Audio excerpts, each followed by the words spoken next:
you may or may not know that I do not sit the Sunday sits. I prefer either doing a lot of extended guided meditations, which means I get to close my eyes and kind of feel out where I'm going.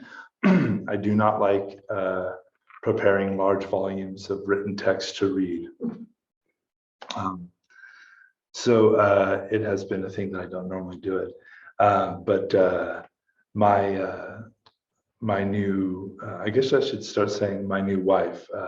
We refer to each other as each other's partner, but Kalidas and I were driving out to visit friends in Anaheim, and we got the call via email that Joe Guy and a few other teachers were unable to sit the Sunday, and I felt called to volunteer. So we came back, and I frantically on my phone on the freeway was like, I'll talk about this. So it's an interesting experience. It's a practice for me to let go of trying to say something clever or electrifying or funny or interesting. So if it's none of those things, please forgive me. I'm saying them to you out of obedience to the Buddha and his teachings and to Long Beach meditation, and hopefully that I can be of service. Anything that doesn't work for you, leave it there. And if it's great, I definitely stole it from somebody, and you're welcome. Okay.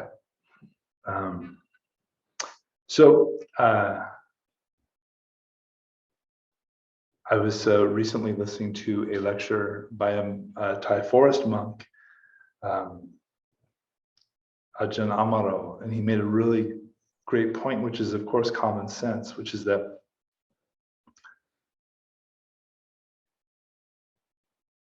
every way that we possibly can use words,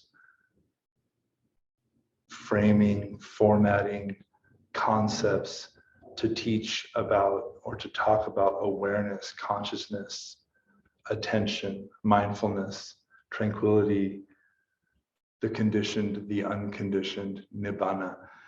Any way we're talking about this is by default, we're trying to put a name, a word, a title onto something that is at its heart completely ineffable and utterly empty. And this is a foundational understanding coming directly from the Buddha, and of course carried on in this 2,500-year game of telephone we're all playing. So that being said, the illustration he used was, he was giving a talk on the Satipatthana Sutta, and he said, this is one way of slicing this pie. It's important to remember with pies that it's delicious however it gets into your mouth. Whether you cut it in triangles, squares, grab it with a handful, different strokes for different folks. I really appreciated that. And it made me think of how the Buddha, the historical Buddha who taught for 45 years, was so expert at delivering just the needed message to the audience. He taught kings, outcasts, religious mendicants of other traditions, hostile Brahmin Hindu priests, merchants, scholars, Jains, fire worshippers, animists, etc. And depending on time, place, circumstance, and audience, he was able to deliver something useful. He was able to be of service to suffering beings. In fact, to King Pasenadi of Kosala, who was a very powerful king and a man after my own heart, King Pasenadi was renowned for eating buckets of curry and rice right before he would go visit the Buddha in the afternoon. And quite a few times the king would eat himself to his fill and then go see the Buddha, bow, sit to one side, and promptly fall asleep. He did this enough times that the Buddha was like, hey, You're taking all this time with a royal retinue to come see me. Maybe next time you come see me, only eat half the bucket of rice and curry. So the Buddha, the greatest single ancient philosopher, neuroscientist, analyst, therapist, is giving dieting advice because that's what was needed at the time. And so I appreciate this kind of understanding that whether the Buddha said it or one of his students said it, as long as it's helpful, as long as it can help one meet and harmonize what is in their heart and mind to live a life of greater freedom, kindness, and insight, it's useful. So on that subject, this is like the world's longest segue. On this subject, some years ago, I came in contact with a teacher named Oren J. Sofer. And here's my little plug for the book club. Book club hasn't started yet, has it? No, that's on Thursday. Thank you. Okay, so guys, so Oren J. Sofer is a spirit rock meditation teacher, although now he teaches other places. He was an ordained Thai monk for some time. He's an outstanding teacher, and he gave a talk. He's given a few talks that I just kind of happen upon, and they completely revitalize something in my understanding or harmonize some issue I've had, and I really appreciate his teachings. He also wrote a book called Say What You Mean, which is the next Long Beach Meditation Book Club book, and I cannot recommend it highly enough. It is a profound book, and any human who is in relationships with other humans or even just themselves should read this book. It's outstanding. So Oren Sofer has this way of kind of conceptualizing what he calls presence that I really appreciate. He talks about presence as embodied real-time awareness of moment-to-moment experience, encompassing both somatic, so physiological body, kaya nupasana, contemplation of the body, and affective, emotional, vedanupasana. So this is this, as you're sitting here, every single person in this room, it's very easy to connect to, you know, you guys are experienced meditators. What is the body doing? That's easy. And even the next level up in subtlety from the body, feeling tone, whether something is pleasant or unpleasant or neutral, or even the specific emotional, psychoemotive flavor, is pretty easy to notice. Like, I don't like this talk, or I like this talk, or I'm not comfy in this chair and it's kind of making my mood a little sharp, or I'm hungry, or I'm tired, or whatever. So this way he's slicing the pie of talking about presence, I've found very valuable, and I want to share it with you. To me, presence has been one of the foremost ways that I kind of have internalized and practiced mindfulness, especially mindfulness of the body, but also just kind of the question to me is always, what does it feel like to be me right now? And I want to invite you within your own self to just answer that question.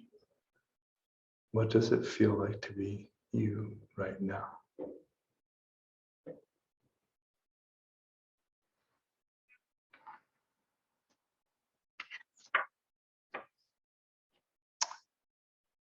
Of course, having presence for a moment is easy and readily accessible. We just did it. But staying connected to presence continually is harder, of course, and takes training. Nobody would be here if it was so easy. And in fact, especially when we are dealing with other people, presence is so hard to maintain. I've noticed in myself, of course, when my emotional activation starts to happen, I start to lose touch, start to lose presence with where my body is in space, how it feels, how is my breath, etc.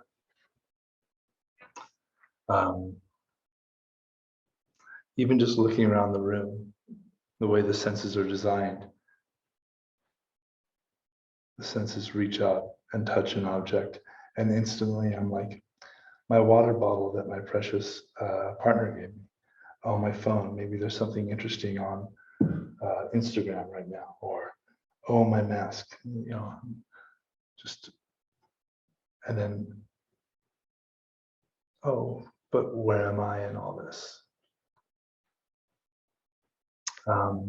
Of course, there are exceptions like the intimacy we feel in romantic relationships, or moments of heightened awareness in nature.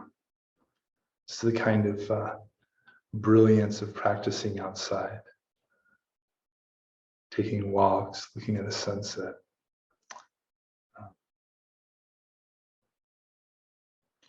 And of course, I think everyone here would recognize the benefits of developing a strong sense of presence, increasing our self-connection, clarity of purpose, access to our feelings and needs.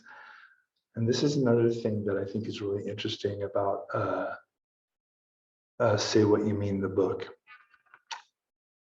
Growing up in spiritual practice, first as kind of non-denominational, general Eastern, and then Orthodox Tantric Hindu, and then early Buddhist, to now whatever I find myself being. It wasn't always clear to me that emotions were helpful or good or useful. In fact, I think it's very easy, especially given how destabilizing and activating our emotional world can be. It would be easy to kind of walk away from a lot of meditation instructions and a lot of instructions on like Dharma generally or spiritual life generally, to walk away with the idea that emotions are a problem. And one day when I'm really good at meditating, nothing will upset me and I'll be perfectly at peace all the time. And I'll live happily ever after the end. But that's actually not how the Satipatthana Sutta is organized. That wasn't actually in the Buddhist teachings, that we get mindfulness of our emotive states and then throw them in the garbage. And that's not how it is in this idea about presence. Feelings in this book, Oren Sofer goes to say, which I think it's common sense, but it was like a lightning bolt to me. He said, having a feeling arise is a clear indication there is something important to pay attention to here. And if we follow the thread of our feelings in a kind, spacious, accepting way, we can very easily start to identify what we value in this moment, what needs our attention. Even, sometimes we hear from teachers, maybe even myself, about, feelings are just presenting themselves to be known, just like anything, they arise and they pass away. And that's kind of it, which sounds again like emotions are just there to kind of meet and then they unravel and pass away and you can do without them again. Sounds like a recipe for bypass. But if we can learn to notice ourselves embodied in presence and notice when a feeling comes up and then really see if we can follow the thread. What is arising?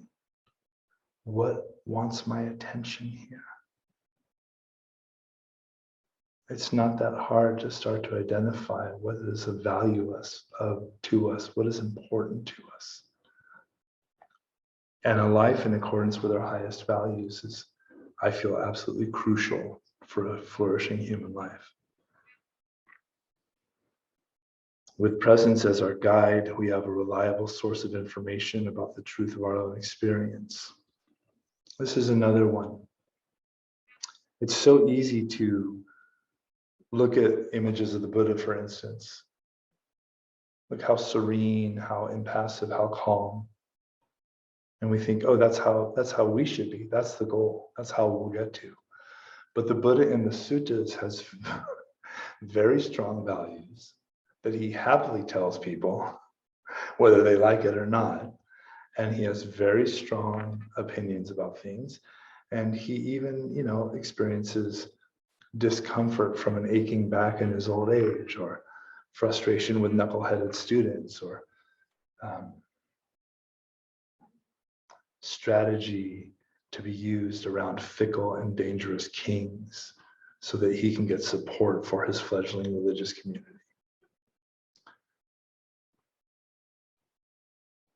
This truth of our experience can be a guide, and we can, just like anything, start to notice, well, what is this? What is arising? And even a lack of presence can be a powerful indicator. For a lot of us, I know for me, when I'm in certain situations where I'm emotionally activated and I don't feel safe, I start to get a little bit icy and kind of dissociative. And if anyone has ever had an experience where maybe someone was yelling at them, or they're being chastised, maybe especially as a child, or maybe with a partner, and you just get icy and freeze. We talk about fight, flight, and freeze. Being able to notice, oh, I'm freezing, I'm having a lack of presence, can be its own indicator. And we can take a moment and start to connect. And if we can't, if we're in a situation or in a relationship or in a conversation where we cannot get presence back, maybe a good indicator that you need to walk. At the very least, be like, I need to come back to this. Anything that cuts you off from your lived human experience, from your ability to tap into presence, this is something to watch out for, something to look into, maybe from a safe distance. With presence, we can break the spell-like pull of our thoughts and judgments. With this constantly returning to the mindful awareness of body, feeling tone, breath, presence, we can return to the truth of our actual experience of what is alive for us in this moment. The more presence informs and accompanies our speaking, listening, and moving through the world, the more strength and clarity we have to respond wisely and kindly in the moment.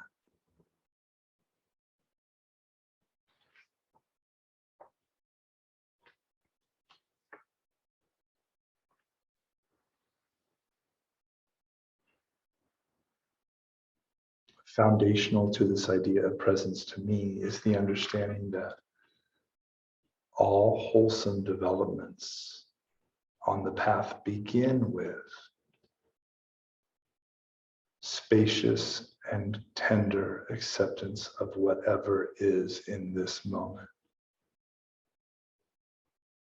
It's really important to remember that,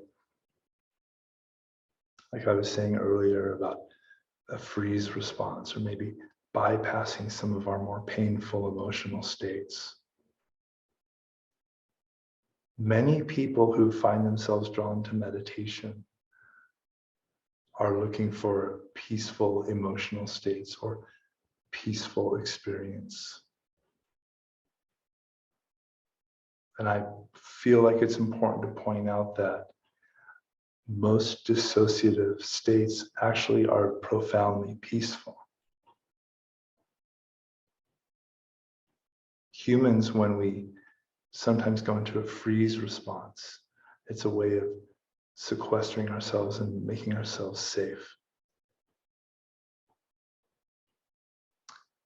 But it's important to note that this is not the peace that the Buddha has talked about. Spacious acceptance of what is arising does not mean bypassing any of my painful emotions and becoming like a lump of protoplasm. Spacious acceptance of what is arising, equanimity with, loving kindness and compassion for whatever is arising, begins with, well, this is the way I feel right now. This is the way the body feels. I have no other way for the body to feel right now. I'm just going to meet it as is. This is where the heart is right now. I have no other way for the heart to feel right now. I'm just going to meet it as is. And I think this is important for people who are separated by vast gulfs of time from our founding teacher, or even idealized teachers in the intervening 2,500 years. It's easy to think, oh, I should feel this way, or I shouldn't feel that way, or it should be this way, shouldn't be that way. Pass all of that. Meeting our experience with presence, with spacious acceptance, exactly as the moment is the most profound ground for any kind of insight, wisdom, kindness, cultivation of the path.